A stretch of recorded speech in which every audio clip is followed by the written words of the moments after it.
Hello friends, Nidhishree academy से मैं हूं आशीष। मैं जानता हूं इस समय मेंस बहुत करीब है। निधिश्री एकेडमी में लगभग 120-125 लेक्चर हैं। वो आप लोग गो थ्रू कर सकते हैं। वो सारे लेक्चर जो है मेन पॉइंट ऑफ व्यू से बने हुए हैं। इसमें कई सारे ऐसे टॉपिक्स जो आप लोग ढूंढते हैं आप लोगों को नहीं मिलता है, जैसे हेल्थ इंफ्रास्ट्रक्चर मध्य प्रदेश की, या मध्य प्रदेश का इंडस्ट्रियल इंफ्रास्ट्रक्चर, या और भी बहुत सारी चीज़ें हैं जैसे फॉर्मेशन ऑफ मध्य प्रदेश, ठीक है, role of Madhya Pradesh in national movement. इस तरह के बहुत सारे टॉपिक्स हैं जो आपके सीधे सीधे मेंस में काम आ सकते हैं। बहुत सारे लेक्चर हैं इस निधिश्री एकेडमी चैनल में। आप इन लेक्चर्स को देख सकते हैं, गो थ्रू कर सकते हैं, मेंस में सीधे काम में आएंगे आपके। ठीक है, आज हम लोग पेपर 2 का एक छोटा सा पार्ट पढ़ने वाले हैं। वो है पार्टिसिपेटरी डेमोक्रेसी। पार्टिसिपेटरी डेमोक्रेसी क्या है, इसके बारे में हम लोग जानते हैं। तो चलिए शुरू किया जाए। तो दोस्तों, डेमोक्रेसी जो है वो अलग अलग तरीके से प्रैक्टिस होती है। जैसे फॉर एग्ज़ाम्पल, आप हर 5 साल बाद जाकर वोट दे देते हैं, और वोट देकर आप अपने रिप्रेजेंटेटिव्स को चुनते हैं, अपने प्रतिनिधियों को चुनते हैं। इस तरह की डेमोक्रेसी कहलाती है रिप्रेजेंटेटिव डेमोक्रेसी। तो क्या डेमोक्रेसी का काम यही है बस कि हर 5 साल में आप अपने प्रतिनिधियों को चुन लें? सिर्फ इतना काम तो नहीं हो सकता ना डेमोक्रेसी का, कि 5 साल में बस एक बार ये प्रैक्टिस में लाया जा रहा है। तो ये जो यूनिवर्सल एडल्ट फ्रेंचाइज है, इसके अलावा भी बहुत कुछ है डेमोक्रेसी में। ठीक है, हम लोग बात करेंगे पार्टिसिपेटरी डेमोक्रेसी की। पार्टिसिपेटरी डेमोक्रेसी ये है कि भाई, कानून या लेजिस्लेशन तो पॉलिटिशियन ही बना रहे हैं, बट आपका से है उस कानून में। मतलब आपको किस तरह का कानून चाहिए, कब चाहिए, ठीक है, जिस प्रकार का कानून आपको सूट करता है, वो है पार्टिसिपेटरी डेमोक्रेसी। एक इसका एग्जाम्पल लेना चाहता हूँ, लोकपाल बिल का। भाई, लोकपाल बिल के लिए धरना हुआ। लोगों ने सरकार को प्रेशराइज किया कि हमको लोकपाल बिल चाहिए, एक ऐसा नियम चाहिए जो बड़े बड़े नेताओं को, मेंबर ऑफ पार्लियामेंट को, और इवन कुछ सूरतों में प्रधानमंत्री को भी कन्विक्ट कर सकता हो। ऐसा एक पूरा सिस्टम चाहिए। अभी जो हाल में ही किसान आंदोलन हुए, उन्होंने ना केवल किसान बिलों को जो रद्द किया, बल्कि अपने हिसाब से सजेशंस भी बताए कि हमको ऐसा किसान बिल चाहिए, ऐसा नहीं जैसा आप लेके आ रहे हो। तो जब आप गवर्नमेंट के सारे कामों में आपका इंटरफेरेंस होता है, या आपकी आवाज़ को गवर्नमेंट रिकॉग्नाइज करती है, ऐसी डेमोक्रेसी को कहते हैं पार्टिसिपेटरी डेमोक्रेसी। तो participatory democracy is a full form of democracy in which citizens are involve in the decision about public policy. Public policy कैसे बनेगी, ये सिटीजन्स से आपको राय लेनी पड़ेगी। ठीक है, या तो आप सिटीजन से राय लीजिए, या तो उनके किसी प्रतिनिधित्व से, इनका कोई जो प्रतिनिधि कर रहा हो उससे लीजिए। सिविल सोसाइटी ऑर्गेनाइजेशन होते हैं, वो अपनी राय देते हैं। ठीक है, in a participatory democracy citizens can influence policy decision but do not make them. ठीक, politicians are still responsible for implementing those policy decision. Participatory democracy में क्या है भैया, जो भी पॉलिसी है, जो भी लेजिस्लेशन है, जाहिर सी बात है वो बनाएगी तो सरकार ही, लेकिन आपके इच्छा अनुसार बनाएगी। मतलब उसमें आपका भी एक राय लेगी सरकार। ठीक है, आपके भी आइडियाज़ को इम्प्लीमेंट करेगी, इनकॉर्पोरेट करेगी। ठीक है, जो भी स्टेक होल्डर्स हैं उन सब की राय लेगी। फॉर एग्ज़ाम्पल, किसानों के ऊपर कोई कानून बनाया जा रहा है और किसानों से ही राय नहीं ली जा रही। ठीक है, फार्मर प्रोड्यूसर्स ऑर्गेनाइजेशन से कोई राय नहीं ली जा रही, फार्मर्स के जो कोऑपरेटिव्स हैं उनसे कोई राय नहीं ली जा रही।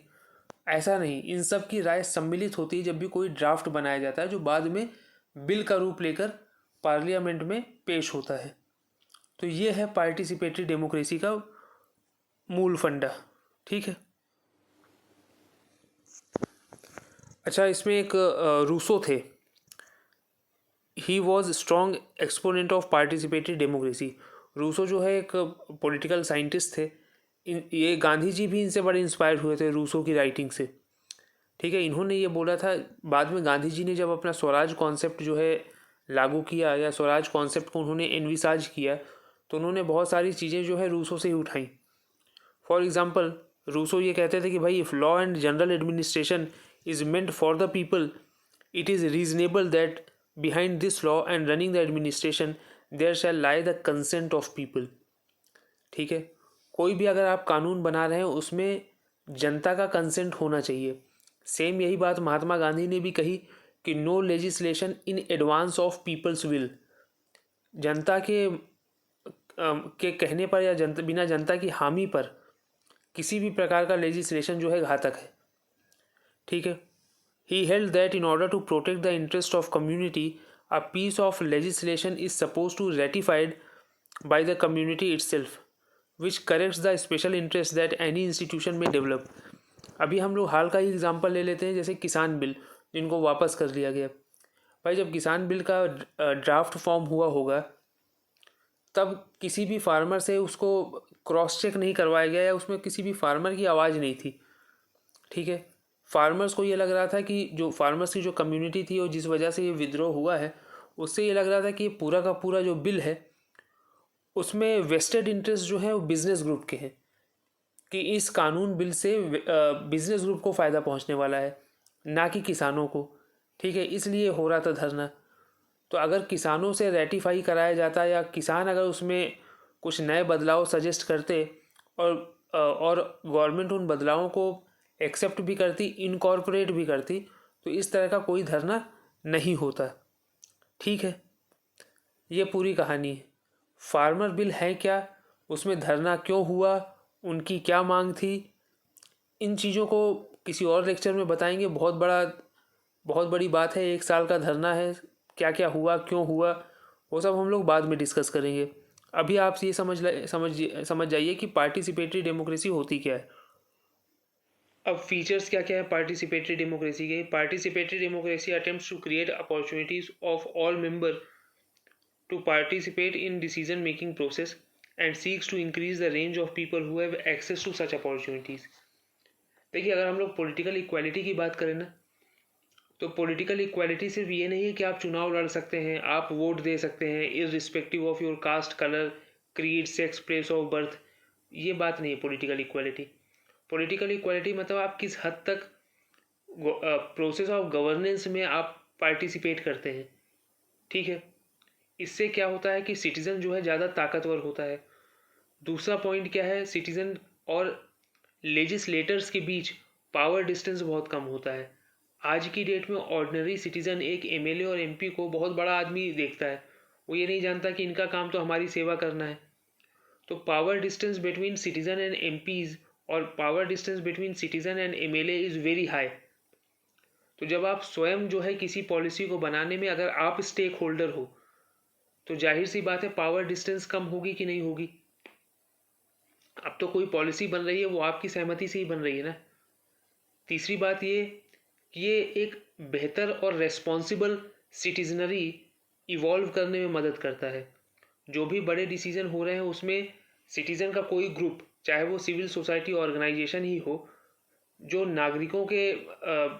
नागरिकों का मत रखता हो, जो नागरिकों की आवाज़ उठाता हो, तो जब वो कोई पॉलिसी निखर कर आएगी, पॉलिसी बन कर आएगी आपके ही सजेशन से, तो आप बेहतर उसको रेस्पॉन्सिबिलिटी से निभाओगे भी। ये एक बेटर सिटीजनरी को इन्वॉल्व करने का तरीका भी है। दूसरी बात ये है कि ये आपके अंदर की इनोवेटिव क्वालिटीज़ को भी किंडल अप करता है कि भाई आप क्या सजेस्ट कर सकते हो सरकार को। जैसे फॉर एग्जांपल कुछ साल पहले गवर्नमेंट ने ये एक नोटिस, एक सर्कुलर निकाला था और उसमें जनता की राय मांगी थी कि हम यूपीएससी में आईएएस की जो उम्र है वो हम 28 साल कर रहे हैं। तो जनता ने अपनी राय भेजी कि भाई 32 से आप 28 ना करिए, इससे ये समस्याएं हमको होंगी। ठीक है। और सरकार ने उसको माना भी। तो ये सरकार का भी रेस्पॉन्सिबिलिटी दिखाती है कि सरकार कितनी रेस्पॉन्सिबल है towards needs and aspiration of people.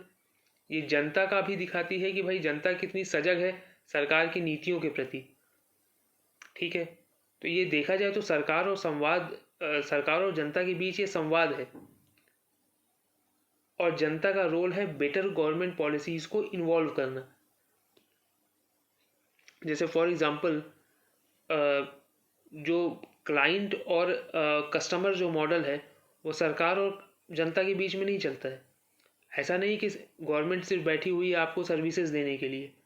इसमें आपकी आवाज़ होनी चाहिए कि वो सर्विसेज आपको कब चाहिए, क्यों चाहिए और कैसे चाहिए। जब आप इतना अगर आप रेगुलेट कर रहे हैं तब आप सही मायने में पार्टिसिपेटरी डेमोक्रेसी निभा रहे हैं अपने देश में। तो द फंडा is only participation in democracy is not required, but participatory democracy is the need of an hour. ठीक है, समझ में आया? ये पूरा लिखा हुआ है, इसको एक बार पढ़ लीजिएगा आप। इसके अलावा क्या है, it ensures all decisions are consensus oriented thus reducing the chances of dispute. जब सारा डिसीजन जो है पब्लिक से पूछकर ही लिया गया है तो फिर किस बात का धरना, किस बात का प्रदर्शन। ठीक है, decision comes out of a participatory democracy embraces the voice of all stakeholders including the government, business and civil society, thus leading to inclusive development। कोई अगर डिसीजन गवर्नमेंट तैयार कर रही है उसमें सभी स्टेक होल्डर्स की अपनी आवाज़ें हैं, चाहे वो बिजनेसमैन हो, चाहे सिविल सोसाइटी ऑर्गेनाइजेशन हो, चाहे फार्मर हो। ठीक है, तो ये एक इंक्लूसिव डेवलपमेंट की तरफ इशारा करता है कि भाई जो सरकार है वो सभी की आवाज़ सुन रही है, सभी के प्रति रेस्पॉन्सिव है। देखिए, गुड गवर्नेंस में एक चीज़ आती है रेस्पॉन्सिवनेस। तो सरकार को अकाउंटेबल होना चाहिए, ऑब्जेक्टिव होना चाहिए, ट्रांसपेरेंट होना चाहिए, रेस्पॉन्सिव भी तो होना चाहिए। कि फॉर एग्ज़ाम्पल आप मांग रहे हैं, आप नौकरियां मांग रहे हैं, सरकार बदले में आपको सिलेंडर दे रही है खाना बनाने के लिए। आपने बोला भैया सिलेंडर तो ठीक है, लेकिन मुझे सबसे पहले नौकरी चाहिए, रोज़गार चाहिए। तो सरकार को रेस्पॉन्सिव होना चाहिए और आपकी डिमांड भी सुने सरकार।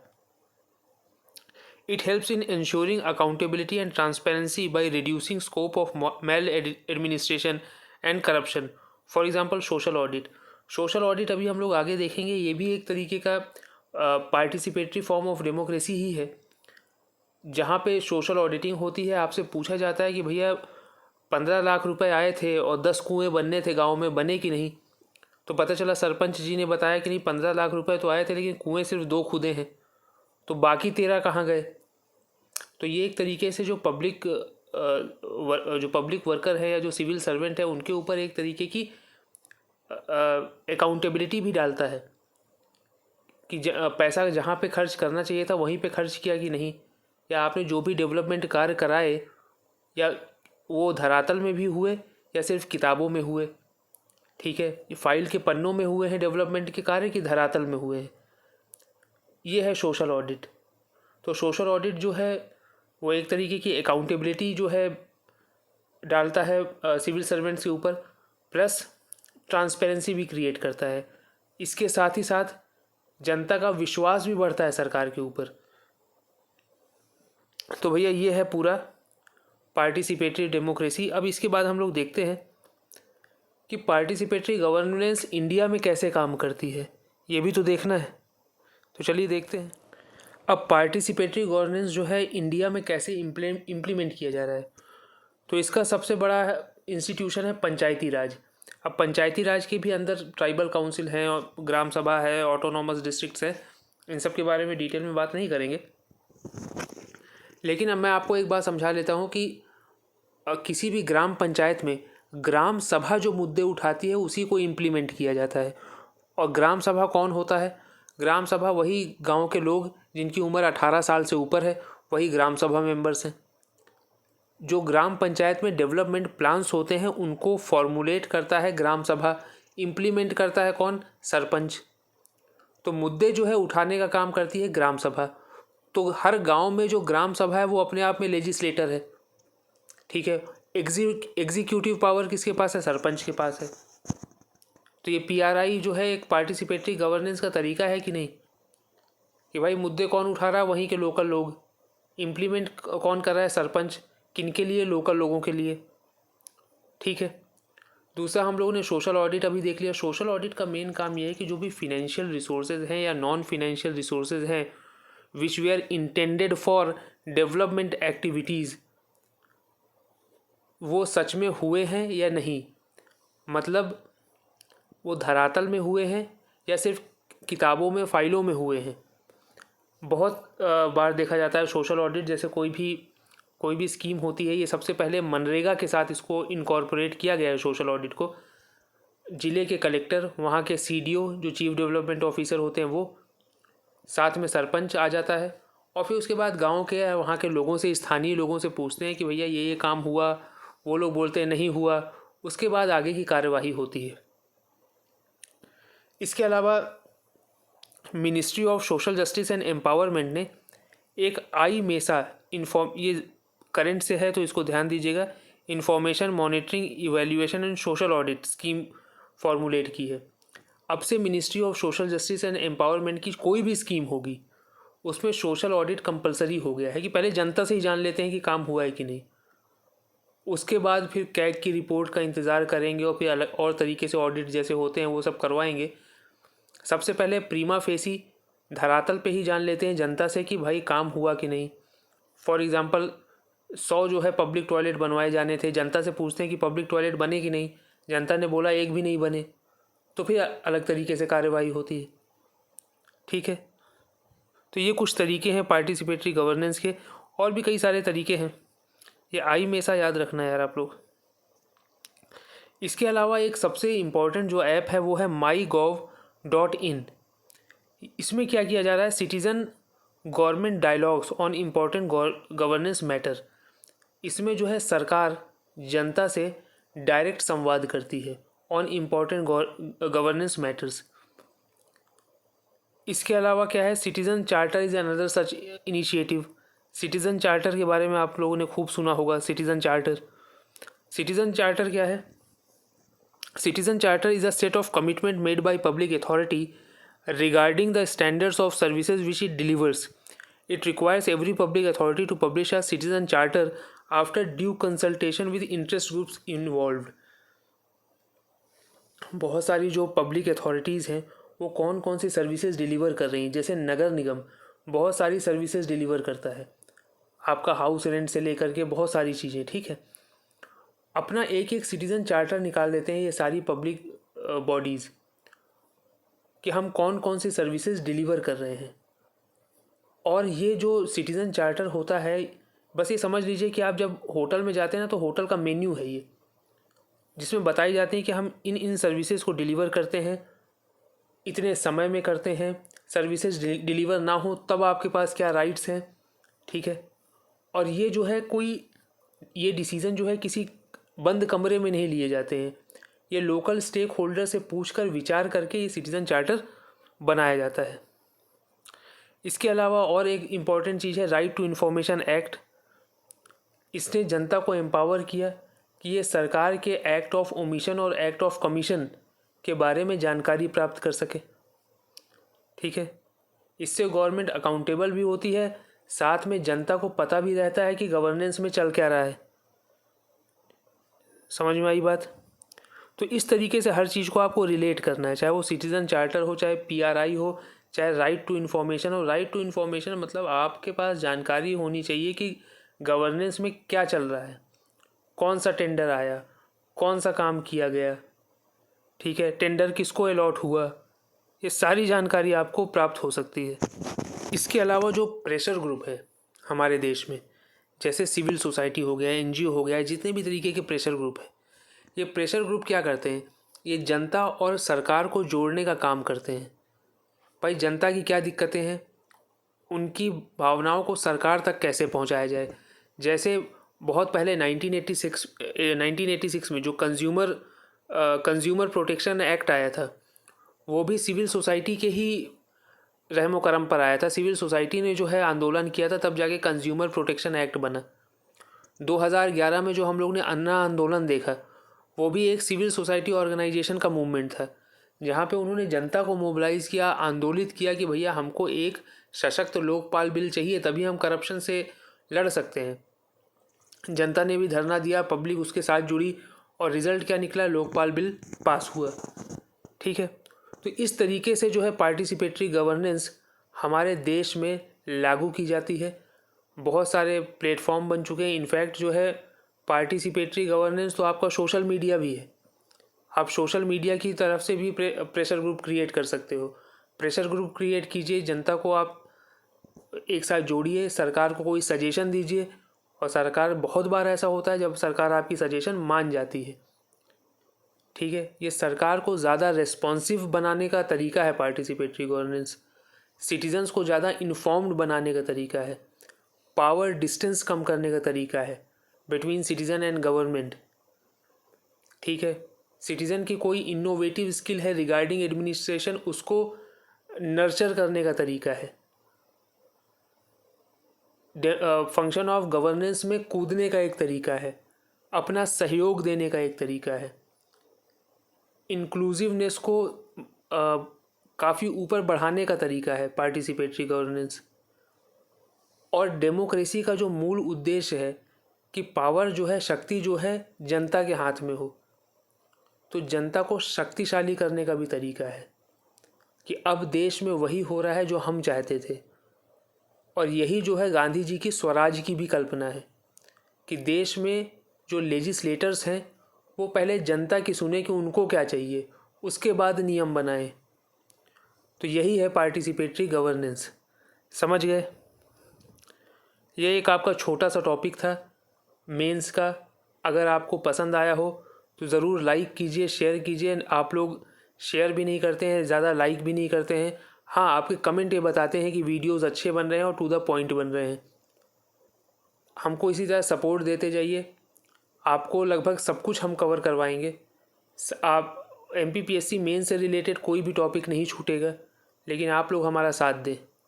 मैं आपसे मिलूँगा किसी अगले लेक्चर में, तब तक के लिए गुड बाय।